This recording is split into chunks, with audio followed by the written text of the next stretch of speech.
আমাদের এই ভিডিওতে নেতাজি সুভাষচন্দ্র বোসের 2 টাকার কয়েনের কোনটা দামি সেই সম্পর্কেই বলা হবে। ভালো করে দর্শকরা শুনবেন, কোন কয়েনটা দামি সেই কয়েনটা সম্পর্কেই বলবো। সেই কয়েন সম্পর্কে বলার আগে নেতাজি সুভাষচন্দ্র বসুর কিছু কথা আমাদের জানতে হবে এবং কিছু কথা বলার আগে টিমের পক্ষ থেকে নেতাজি সুভাষচন্দ্র বসুকে অসংখ্য প্রণাম বা শ্রদ্ধা জানাই। নেতাজি সুভাষচন্দ্র বসু জন্মগ্রহণ করেছিলেন 23শে জানুয়ারি 1897 খ্রিস্টাব্দে উড়িষ্যার কটকে।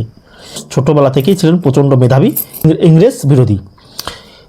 এই মহান নেতার নামে ভারতীয় রিজার্ভ ব্যাংক, কেন নেতা বলছি, নেতাজি সুভাষচন্দ্রকে নেতা বলা হয় কেন, কারণ ওনার প্রকৃত নাম ছিল সুভাষচন্দ্র বোস। এনাকে এই কারণে নেতা বলা হয় যে ইনি যে কাজগুলো করেছেন যা শুধু ভারতবাসী নয় সারা পৃথিবীর লোকের কাছে ইনি কিন্তু একজন সম্মানীয়। সেই উদ্দেশ্যে কিন্তু ভারতীয় রিজার্ভ ব্যাংক তার কাজকর্ম বা এনার ক্রিয়াকলাপ মানুষের মাধ্যমে শ্রদ্ধা বজায় রাখার জন্য ভারতীয় রিজার্ভ ব্যাংক কিন্তু এনার নামে 2 টাকার কয়েন কিন্তু তৈরি করেছে। এখন এই 2 টাকার কয়েন সম্পর্কে আমরা জানবো দাম, সেই দাম জানা সম্পর্কে সুভাষচন্দ্র বসু সম্পর্কে আরও কিছু কথা আমরা না জেনে থাকলে কিন্তু হবে না। সুভাষচন্দ্র বোস ছিলেন কিন্তু একজন কংগ্রেস নেতা। মহাত্মা গান্ধীর সঙ্গে এরা বারবার কিন্তু মতবিরোধ পার্থক্য দেখা যায়, যার কারণে বিভিন্ন রকম ইতিহাস পড়লে আপনারা জানতে পারবেন ত্রিপুরা কংগ্রেস, হরিপুরা কংগ্রেস থেকে কিন্তু সুভাষচন্দ্র বসু বারবার জয়লাভ করে, কিন্তু মহাত্মা গান্ধীর সঙ্গে এনার কিন্তু মনোমালিন্য বারবার হতে দেখা যায়। সেই কারণে কিন্তু ইনি জাতীয় কংগ্রেস ত্যাগ করে ফরওয়ার্ড ব্লক প্রতিষ্ঠা করেছিলেন। এছাড়া ইনি ছিলেন আজাদ হিন্দ বাহিনীর ফৌজের কিন্তু সর্বাধিনায়ক। ইনি ইংরেজ ভারতকে স্বাধীনতা করার জন্য আপরাত চেষ্টা করেছেন, পরিশ্রম আজও কিন্তু নয়, কারণ ইনি দেশের জন্য যে কাজ করেছেন যা কিন্তু অন্য কেউ করেনি। এমন সুভাষচন্দ্র বোস কিন্তু একটি নারী সেনাবাহিনী গঠন করেছিল। এই মহান নেতার যে 2 টাকার কয়েন ছিল সেই কয়েনটার মধ্যে কোনটা দামি সেই সম্পর্কে আজকে এখন আমরা জেনে নেব। এই যে আমার হাতে একটা 2 টাকার কয়েন দেখতে পাচ্ছেন, ভালো করে দেখুন, এটা ক্যাপসুলে ছিল, এটা আমি ক্যাপসুল থেকে এখন ওপেন করব। ওপেন করার পর আপনাদেরকে দেখাবো এই 2 টাকার কয়েন সম্পর্কে বলবো। আমরা দেখছেন এই যে একটা 2 টাকার কয়েন নেতাজি সুভাষচন্দ্র বোসের 1996 সালে কিন্তু এই যে 2 টাকার কয়েন, ভালো করে শুনবেন, এই 2 টাকা সম্পর্কে বলবো। এই 2 টাকা সম্পর্কে বলার আগে আর একটা কথা বলছি, আপনারা এর ফাঁকে একটু মিন মার্ক সম্পর্কে জেনে নিন। ভালো করে শুনুন, দেখুন 1997 এই যে তলে কিন্তু কোনো প্রকার মিন মার্ক নেই। ভালো করে দর্শকরা দেখুন, 1997 এটা কিন্তু কলকাতা মিন্ট থেকে তৈরি করা হয়েছে।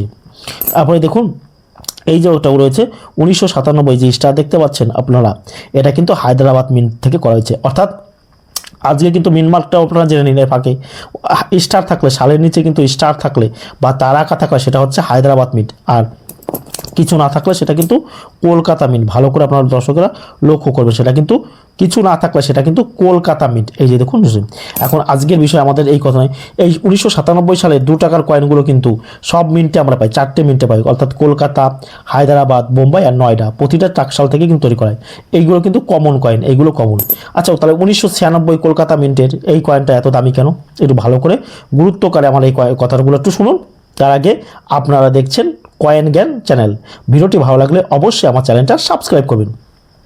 সুভাষচন্দ্র বোসের জন্ম হয়েছিল আপনারা জানবেন 1897 সালে 23শে জানুয়ারি, সেটা আগেই বলে দিয়েছি, আবারও বলছি। কলকাতা টাকশাল থেকে ভুল করে 1996 সালে আপনারা জানবেন যে 1997 হবে ওনার 100তম জন্মশতবার্ষিক উপলক্ষে ভারতীয় রিজার্ভ ব্যাংক কিন্তু এই কয়েনটা তৈরি করেছিল। কিন্তু 1996 কলকাতা টাকশাল থেকে ভুল করে এই কয়েনটা কিন্তু তৈরি করে। ওনারা ভেবেছিল যে 1996 ওনার 100তম জন্মশতবার্ষিক উপলক্ষ হবে, সেই কারণে কিন্তু ভুল করে এই কয়েনটা তৈরি করে, যার কারণে এই কয়েনটা কিন্তু যে কটা তৈরি করেছিল সেগুলো কিন্তু বাজারে ছেড়ে দিয়েছিল। সেটা কিন্তু সংখ্যায় কিন্তু অনেকটাই কম ছিল। পরে ভুল বুঝতে পেরেছিল ওরা যে 97 হবে 1900, কারণ 1997 মানে 100তম জন্মশতবার্ষিকী আর 1897 না জন্ম হয়েছিল, সেই কারণে এই কয়েনটাই কিন্তু রেয়ার কয়েন, আর বাদ বাকি 97 কয়েন কিন্তু রেয়ার নয়। এই যে 97 দেখতে পাচ্ছেন অনেক নিচে 97 পড়েছে বিভিন্ন মিটে, তাই বলছি 1997 নয় 1996 কিন্তু নেতাজি সুভাষচন্দ্র বোসের রেয়ার কয়েন। এখন এই কয়েনটার কিছু বৈশিষ্ট্য আমরা চট করে জেনে নিই। এই কয়েনটা যে ধাতু দিয়ে তৈরি সেটা হচ্ছে কপার এবং নিকেল দ্বারা কিন্তু তৈরি।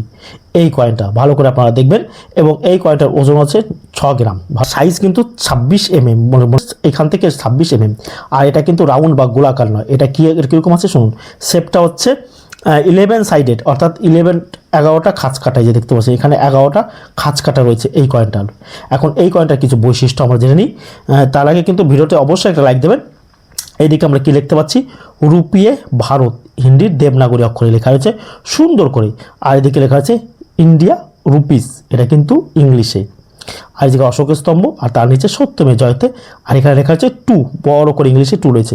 অপোজিট সাইডে আমরা দেখতে পাচ্ছি, দেখুন ভালো করে, এখানে লেখা আছে সুভাষচন্দ্র বোস, হিন্দিতে লেখা রয়েছে দেবনাগরী অক্ষর, এখানে ইংলিশে সুভাষচন্দ্র বোস। আচ্ছা, বোস বা বসু একই কিন্তু ব্যাপার। আপনারা অনেকে বলছেন যে বোস আর বসুর মধ্যে কি কোনো পার্থক্য আছে? না, বোস বা বসু।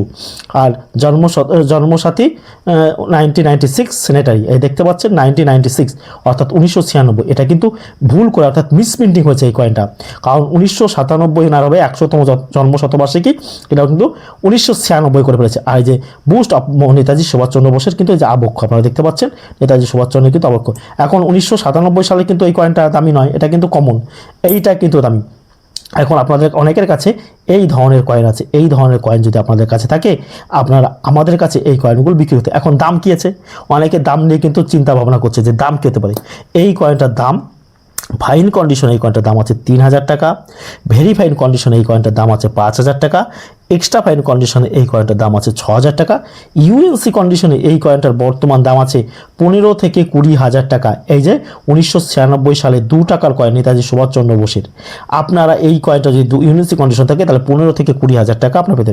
এটা কিন্তু রেয়ার কয়েন, এটা কিন্তু দুর্লভ। হ্যাঁ, এটা এখনও পাওয়া যায়, অনেকের কাছে কিন্তু এই ধরনের কয়েন আছে। এখন শুনুন, কয়েনের কন্ডিশন যদি ভালো হয় তাহলে কিন্তু আপনারা ভালো দাম পাবেন। কয়েনের কন্ডিশন যদি খারাপ হয় তাহলে এই যে আমার হাতে দেখতে পাচ্ছেন, এটা মোটামুটি ফাইন বা ভেরি ফাইন কন্ডিশন চলতে পারে।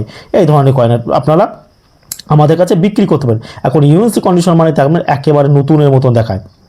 অনেকে বলবেন যে আপনি তো 20,000 টাকা বলেছিলেন, 20,000 টাকা যেটা বলেছি সেটা কিন্তু ইউএনসি অর্থাৎ নতুন থাকবে, কোথাও কিন্তু কোনো মানে। আর দর্শকদের বলছি, আপনারা কখনো কয়েন পরিষ্কার করবেন না, কয়েন পরিষ্কার করলে কিন্তু কয়েনের কন্ডিশন খারাপ হয়ে যায়। তাই বলছি আপনারা কয়েন পরিষ্কার করতে যাবেন না, কয়েন পরিষ্কার করলে কিন্তু কয়েনের কন্ডিশন খারাপ হবে, সেই কয়েন কিন্তু আপনাকে 5 টাকাও বিক্রি হবে না। তাই বলছি কখনোই কয়েন পরিষ্কার করবেন না। সুভাষচন্দ্র বোসের মৃত্যু সম্পর্কে কিন্তু বিভিন্ন অভিমত দেখা যায়। এনার মৃত্যু সম্পর্কে কিন্তু সঠিক তথ্য আমরা এখনও পর্যন্ত, অতএব এনার মৃত্যু সাল, কোনো প্রকার মৃত্যু সাল আমরা জানতে পারি না। আর নেতাজি সুভাষচন্দ্র বোসের এই 2 টাকার কয়েন আপনাদের কাছে থাকলে আপনারা আমাদের সঙ্গে যোগাযোগ করবেন। নেতা সম্পর্কে আপনারা অনেক কিছু জানতে পেরেছেন। ফাঁকে ফাঁকে শুনুন, শুধু কয়েন দেখলে হবে না, কয়েনের দাম সম্পর্কেও জানলেন এবং এনার জীবন সম্পর্কে কিছু কথা আপনারা জানতে পারলেন। এটি ভালো লাগলে অবশ্যই আমার চ্যানেলটা সাবস্ক্রাইব করবেন। আপনারা দেখছেন কয়েন ও নোট সম্পর্কিত বাংলার একমাত্র চ্যানেল কয়েন জ্ঞান। আমাদের ভিডিওটি শেষ পর্যন্ত ধৈর্য ধরে দেখার জন্য সকলকে কয়েন জ্ঞান টিমের পক্ষ থেকে অসংখ্য ধন্যবাদ।